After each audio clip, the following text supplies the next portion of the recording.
ৰাজস্থান আৰু দিল্লীৰ মাজত যি IPLৰ 56 নম্বৰৰ মেটচ হৈ আছিল দিল্লীত, আজি ৰাজস্থান ৰয়েলছ হাৰি গ'ল 20 ৰানত। দিল্লী জিকিলে আজি 20 ৰানত। দিল্লী কেপিটেলে প্ৰথম বেট ধৰি 20 অভাৰত 221 ৰান কৰিছিলে, 222 ৰানৰ টাৰ্গেট দিছিলে। আজি অভিষেক পৰেলে আৰু জেক ফ্ৰেজাৰে বৰ ধুনীয়া এটা ইনিংছ খেলে।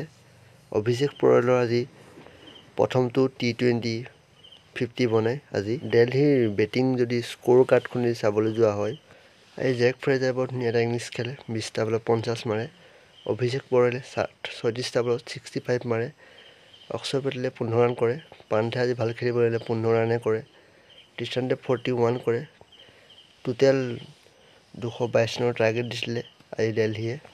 আজি ৰাজস্থান ৰয়েলছৰ বলিং ইমান ঠিক নকৰিলে, যিহেতু ইমান ডাঙৰ এটা স্ক'ৰ কৰিবলৈ সক্ষম হ'ল। যদি বলিং লাইন চাবলৈ যোৱা হয়, বল্টে এটা পাইছে, সন্দীপ শৰ্মা এটা পাইছে, অশ্বিনে 3টা পালে আৰু চাহালে এটা পালে।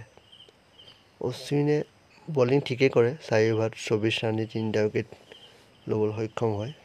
আজি ৰাজস্থান ৰয়েলছৰ বেটাৰসকলে ইমান ঠিক খেলিব নোৱাৰিলে।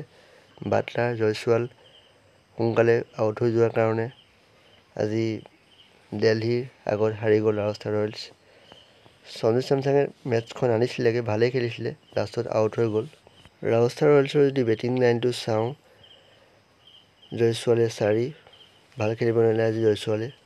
জৰ্জ বাটলাৰ 19, সঞ্জু চেমছাঙে ভাল খেলিলে আজি 86 মাৰে। ৰিয়ান পৰাগে ভালেই খেলিলে, 27 ৰান কৰিলে।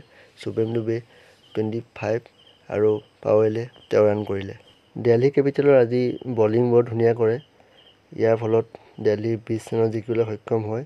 আজি player of the match Kuldeep যাদৱে পায়, 4 অভাৰত 25 ৰান দি 2টা উইকেট লয়, বৰ গুৰুত্বপূৰ্ণ উইকেট লয়। যদি ভিডিঅ' ভাল লাগে এটা লাইক কৰি দিব। Thank U.